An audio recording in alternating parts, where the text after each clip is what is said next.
बाबा है वहां का बाबा ये काम छछुनर के बा। अरे बाबा मर्दे तो नहीं केतना है त महात्म बाबा का लड़का है। अच्छा वो तो मूर्ति है असही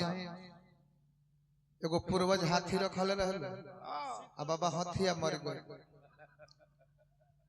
अब ओकर शिकारवा लेके उनकर लड़का फैका घूमस लो हाँ कि हमार बाप दादा हाथी रखल रहे हाँ ओकरे शिकारवा है हो हाँ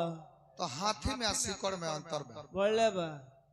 बताई महात्म बाबा दूध दही खा के वहां का गर्दन पे हेतना मांस रहे हाँ आ उहे के और औलाद होके बंटी एक दिन ही मुर्गा मछली ना खइलू तो जी हिलू हाँ तब वो गोल लागे के पड़ला का प्रेम बाबा रउआ ना खा हाँ बाकी है बाबा का हम गोल लागत बाबा खाली मुड़ी खोजे नहीं हाँ बंटी बबली पटीदार में धागरा भरे पत्थरी खाती बताई। सही है अब बताई रौरा कहला से हम कुकुर हो जाए आ कुकुर हो के हम हेतना बढ़िया द्वार पर आई। अभी हमारा के समझाओ तनी कि देहाती जी बलिया जिला में तू मऊग बड़ा हई बड़ा हौ बड़ा मने रउआ कहला से हमर 3-4 गो लइका बड़ा सा हम मऊग रहती त 3-4 गो लइका हो जेता सा अभी सुनी रह रे सुनी तनी ताकि हमारा से हमारा कर ताकि मुड़ी मत गाड़ी हमारा के मौग मत कहीं हम मन बना दम तो रउआ से बचा हो कबा दे हाँ अभी तुरंत एगो दूगो न 4 गो फक दरवा फेंक दे हाँ तुरंत बिया जाए आई हो ना ना बाबा छीन लैपटॉप ही अभी है अरे मुर्गे खाने तक का बाबा गोल लगता अगले जल में सुअर हो की रहुआ। दिस्ता चाटी संजीव बाबा शास्त्र के बात है हां जी कृष्ण लीला एक दिन देखत रहने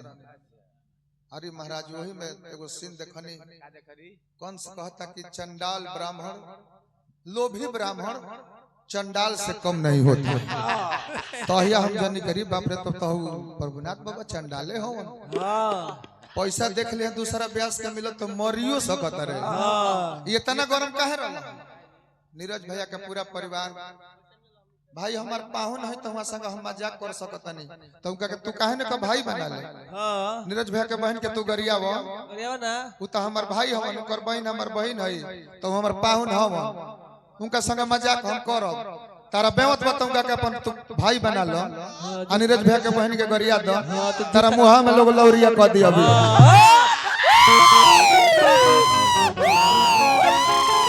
जूता गिर जी जूता देखी सब है अरे ई खत्म रौरा, हम बोली त ना बोली बोली रउआ है स्टेपनी व्यास अपना औकात के बारे में रउआ जान ले ए जो रउआ आइल बनी तो हमारे चलते आइल बनी हम रउआ के कहले बनी रउआ जो है कोनो व्यासन के लेके जाई तो ही अपना मोछी बताव दे